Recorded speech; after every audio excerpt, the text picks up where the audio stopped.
Welcome back to the Rink Rap Podcast presented by Forever Blueshirts. I'm Jim Cerny, and the familiar face there, well known to Ranger fans, former Blueshirt captain and longtime radio analyst and MSG Network broadcaster Dave Maloney. Dave, thanks for a few minutes today. Hey, thank you, Jimmy. Thanks for having me on, and it's good to chat again. Now that we're just in this Four Nations break, it's probably a good. I'm not sure. I don't know whether it's a good time for the Rangers to have some time off, or if they should be capitalizing on some momentum going forward. But I guess time will tell what this break will do. Right. You know, there's look at Detroit. Detroit, won 7 of 8 heading into the break. And so you wonder, is that bad? You just, there's no way to know, right? Yeah. There's no way to know until you know at the end. Yeah. You won't know until you know. Right? Yeah, exactly. I'm big on that phrase. Yeah, right. You don't know until you know, and it's not over till it's over. So there's reasons just to keep plugging away and I guess then enjoy the break. And the Rangers have quite a few 6 guys taking part in this deal. So it'll be interesting to see how it shakes out and where we go. But like we say, we'll know when we know, right? Yeah, you know what? Since we kind of started with Four Nations, just a quick jump into it. Just your take, on the break, on breaking up the. It's not the Olympics, and it's not every nation. It's only 4 of the nations, here. So it's kind of a weird international tournament, and an important 2-week break in the schedule. You like it or no? I'm not sure I ever liked the break in February. I mean, from a player's standpoint, it's nice to get a break, but maybe if you don't have to jam so many games into such a short period of time, and you get to this time of the year, it's good dog days, right? You get through the holidays, then you get into February and there are dog days, but this is hockey season. It's wintertime. It's, and I will admit to being certainly an old school, but there is an accommodation. The players and the owners are finding ways to generate revenues and grow the game seems to be a continuing theme. Right. I don't know how much growing of the game this does, but next year will be interesting because they're going to have the All-Star game and the Olympic game or the Olympics. So, right. I just think then, as a result, you're playing well into June. So I don't know. I just think that if you keep it going and then maybe it ends a little more quickly and ends in the appropriate season, but it'll be interesting. I'll be paying attention. I was going to put on my Canada hat, but I thought I better not be that obvious. Well, no Rangers on Canada either. So, you talk about, you don't know if the break, we don't know until we know, heading into the break, this is good for the Rangers, not good for the Rangers. I'll tell you what was vital for the Rangers after, I'm sorry, you can't lose to you at the spot you're in the season. You can't lose that game to the Pittsburgh Penguins as they did on that Friday. And you couldn't then follow up 24 hours later with the loss to the Blue Jackets, who are still ahead of you in the standings. Stuff cannot happen. And they were that close to it happening, 20 minutes, 19 minutes away from having that happen. So that am I overdoing it here? That was a massive win for this team heading into the break? I think it's the other side of perhaps overdoing the loss to Pittsburgh. I think ultimately, to me, first of all, you're in the position where you are because you haven't played well enough to be any higher, right? Right. And I always think, you are going to lose. I think it was Montreal lost 8 games one year, and that doesn't happen anymore, right? Yeah. It's just a matter of how you lose. And I think the thing losing to Pittsburgh was how they lost. And the thing was, you didn't force Nedeljkovic to be the star of the game. You didn't draw any penalties. You didn't take any penalties, basically. It just was a complete non-event. And I think that's the most disappointing thing about the loss. But then you turn around in a much more spirited, the 3 out of the last 4 wins, all 4 games have gone into the third period down a goal. But the 3 wins that the club has kind of built a game, right? It built build a game. Sure. It wasn't like I thought there was good effort. You couldn't complain about the first two periods in Columbus. It was just, hey, you're down a goal, but you're playing well enough that you're going to get something, may get something happen if you take the next step. So to me, there's no question now points are why you're playing. And that's why, to me, there have been seminal moments so far in the season. I thought mid-December when they gave up 5 to Seattle and then lost to Chicago. And then the game before the break in New Jersey, lose 5-0. And then the game, the Colorado game, where you're down to the dire straits, and there's ways to protect that point. And they didn't. Too many guys up ice, too many guys on the ice too long, and by the way, it's Makar in the penalty box. You might want to be aware of that. So I just think, along the way, it's when you lose is how did you gift wrap the loss, or did you force the goaltender to stand on his head? Those are the things that you look at. So, and there was always the expression, you're only as good as your last game, and the Rangers are finishing with a win. So let's move forward from there. Right. What do you make of, and I know there's a big, broader question there. We were like diving down onto one game, but, Chris Drury's done a quick, makeshift change of this team and the identity of this team and its core group over the course of a season, which is extremely difficult to do. While the team's going on it, and the team's certainly responding now here in the new year. So just real quickly, what do you think about the job that Chris has done on the fly here? Obviously adding Borgen and Vakanainen and the big swing for JT Miller. Yeah, you know what? He's done a good job. I mean, of not having to eat salaries, acquiring. I thought the blue line is significantly better with both Borgen and Vakanainen. They're both a bigger presence. They both good mobility. Borgen plays hard.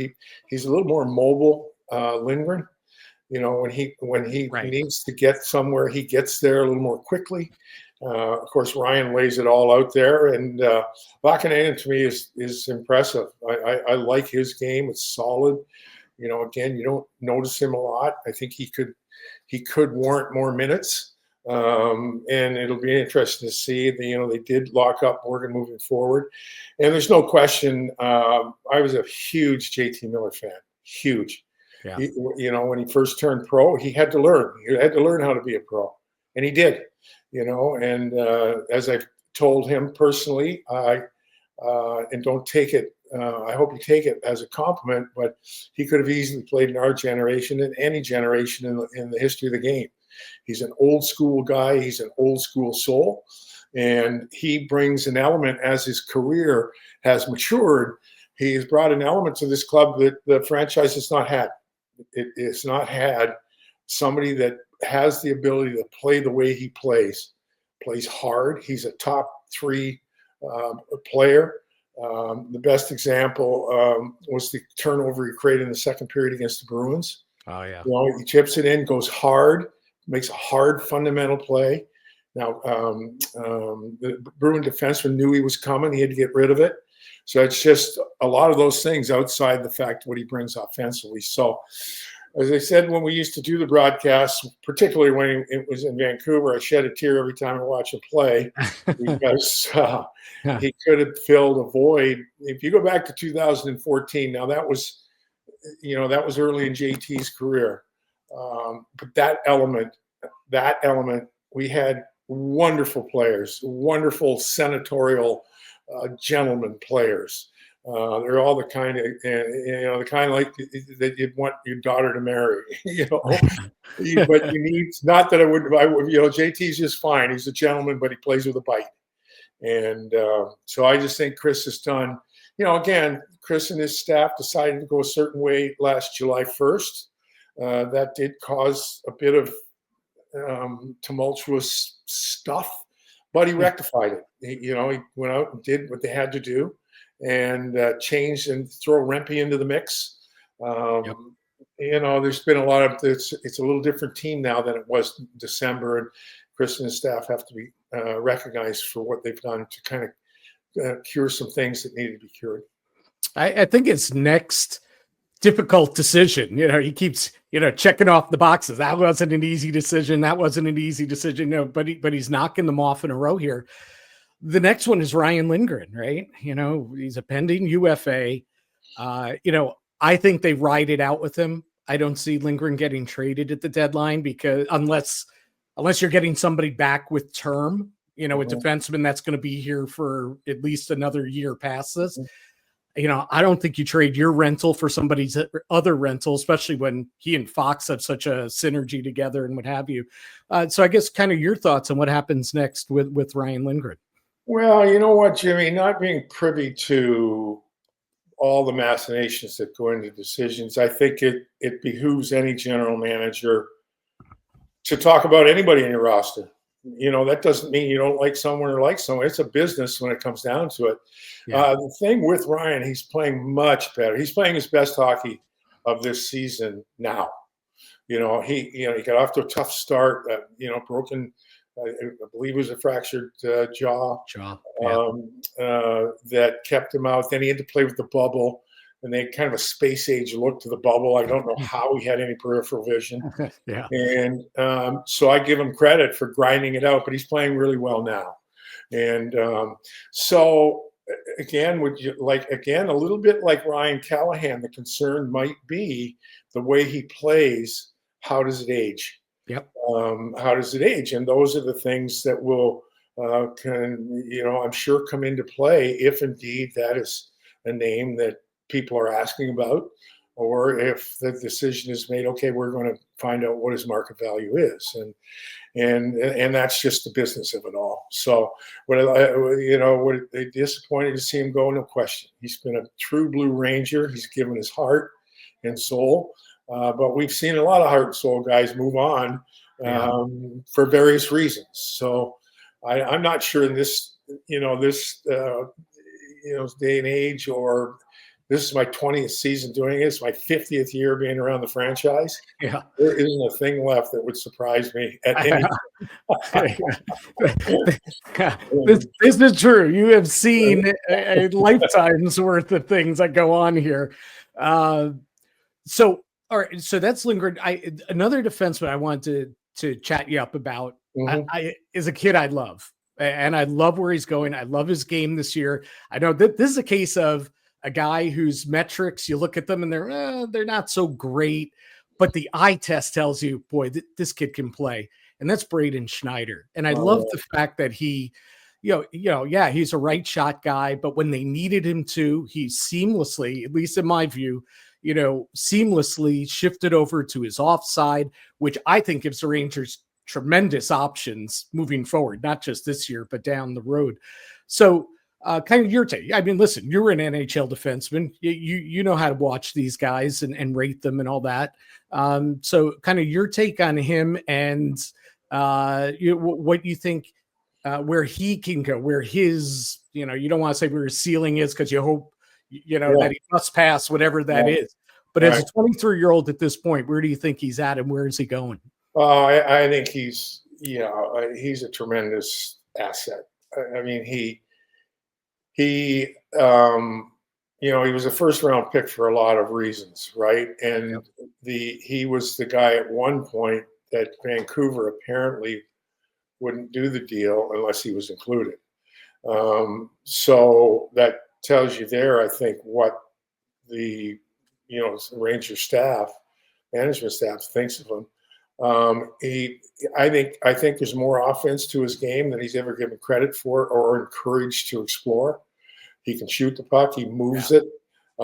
He's on one-on-one battles. He wins battles. I just think, he's a building block. There's no question. You get sometimes in a big cap team, you get locked into it. It's like playing third base for the Phillies behind Mike Schmidt, right? Like you're not going anywhere. And again, now with the extension of Borgen, which I like the fact they got extension, but I think I would like, at some point one would like to see a few more minutes for him because I think he warrants the minutes. but minutes may not be there. So I think it's a good thing.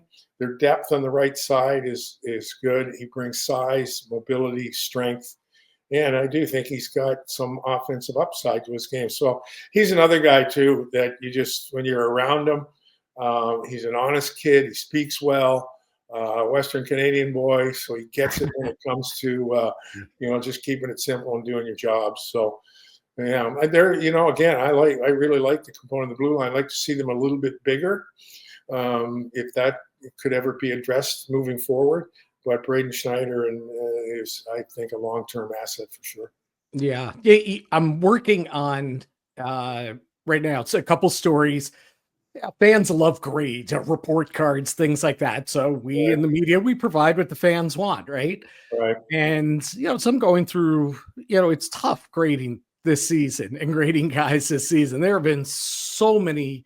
There have been some really impressive highs, and then there's been some just mind-boggling lows for this team, right? The guy I'm finding it really difficult to grade is Igor Shesterkin. Mm-hmm. And because he's been brilliant at times, and he has been hung out to dry, so often this season. But at the end of the day, I say, wow, 1/3 of his starts have been 4 goals or more. Yeah, so I go back and I've watched, obviously I've watched all the games. I go back and I rewatch things and try and break it down. I'm like, there have been moments he's been brilliant. There's been moments where he's been pedestrian, I think. Sure. But how much of that is, because he's worn down behind, what was, at times, I don't mean to be disrespectful, but almost a comical, team defense in front of him, there for a stretch. So that's a big wind up there to your take on Igor and his play this season. And, and the obvious part B of that is just how badly they need him to be Igor, down these couple months. Yeah. Yeah, well, there's no question. There's no question that the standard that he has set in his career has been somewhat compromised this season. There's no question that the Rangers in front of him have not held up to their end of the bargain of not say protecting him, but playing a better defensive game. But that hasn't been a strength of this in recent times, this run. They haven't been a great defensive team. So again, it's funny to me, he seems to be better the more work he gets. And the more work he gets, he seems to he's a little more aggressive with the puck. To me, that's when he's on his game, is when he's aggressive with the puck and then he's tracking it. I just wonder, the impact that less work has on his concentration.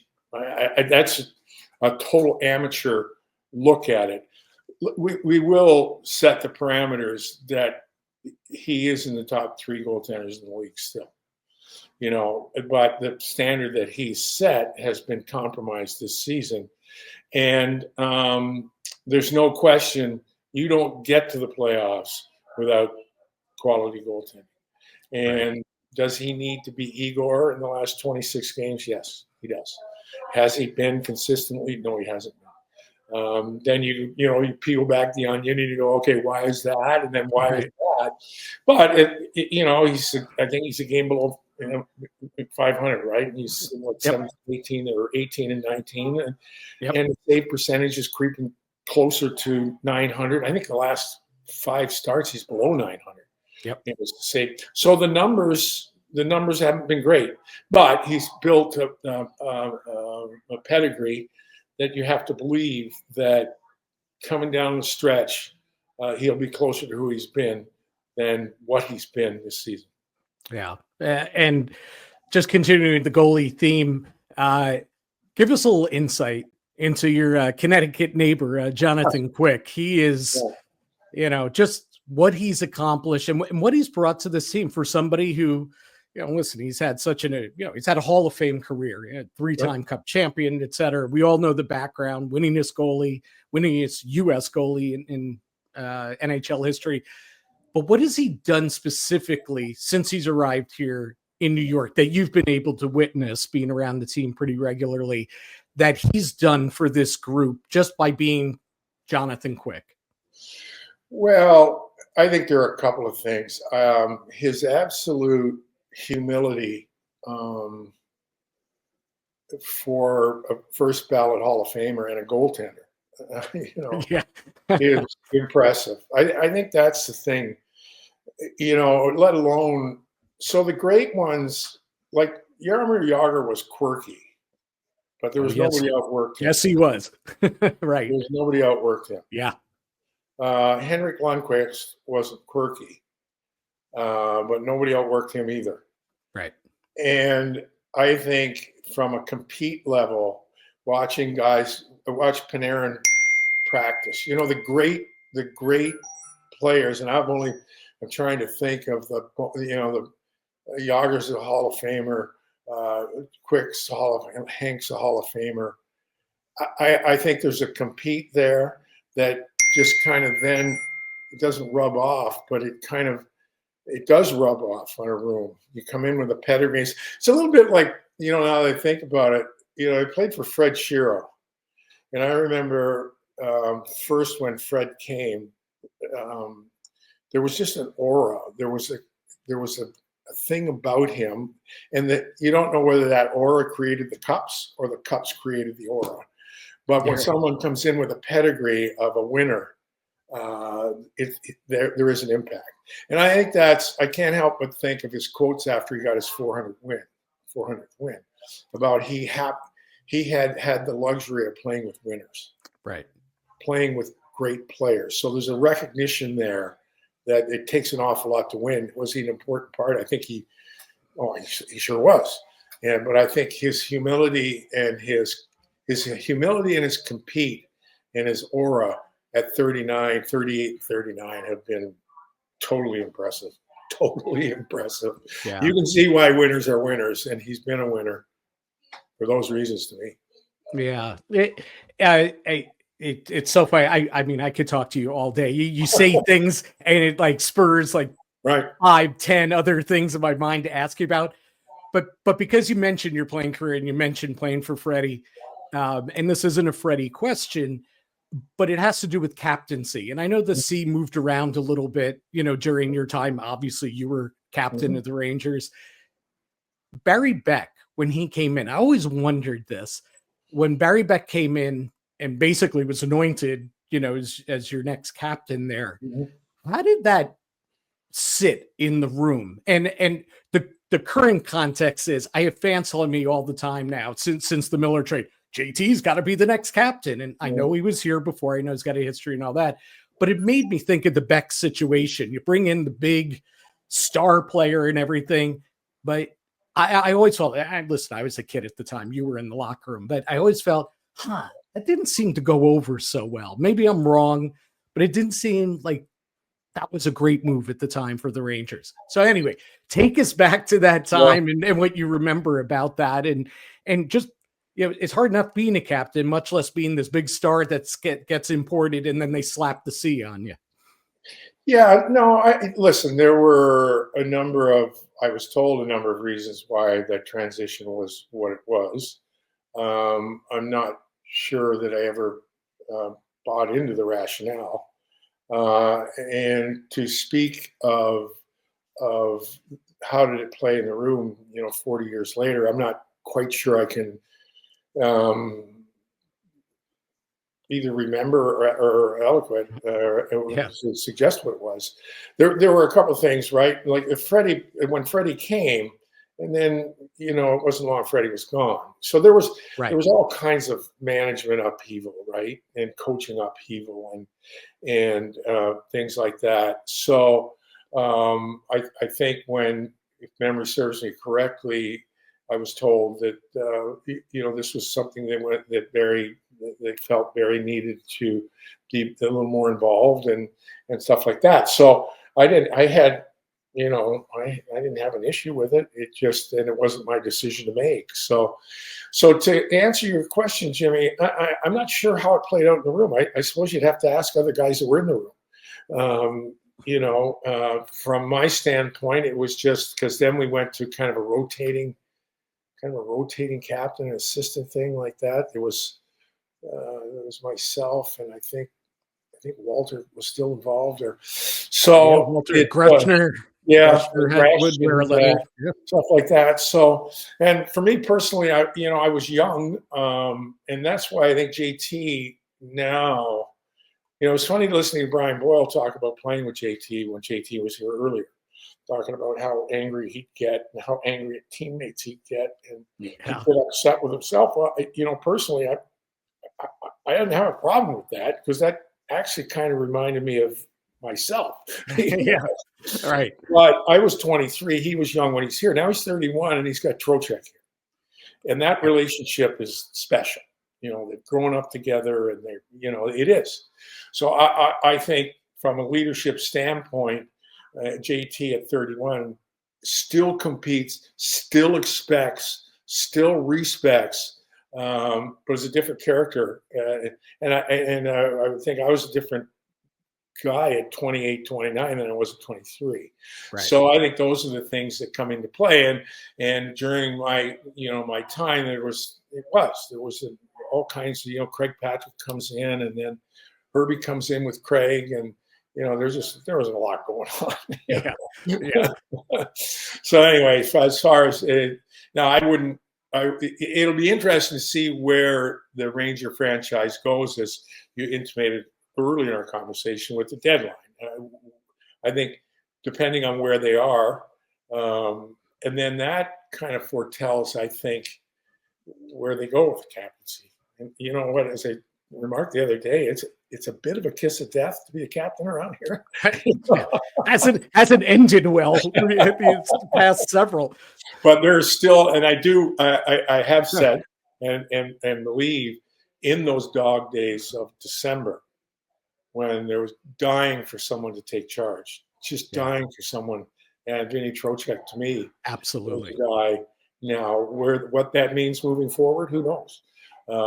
But he was the one guy to stand up and say, listen, no, there has not been a meeting trying to get rid of the general manager. There has not been a meeting, and you could see his play. He's taking more control of the bench, taking more control of the ice, taking more control of trying to get something going.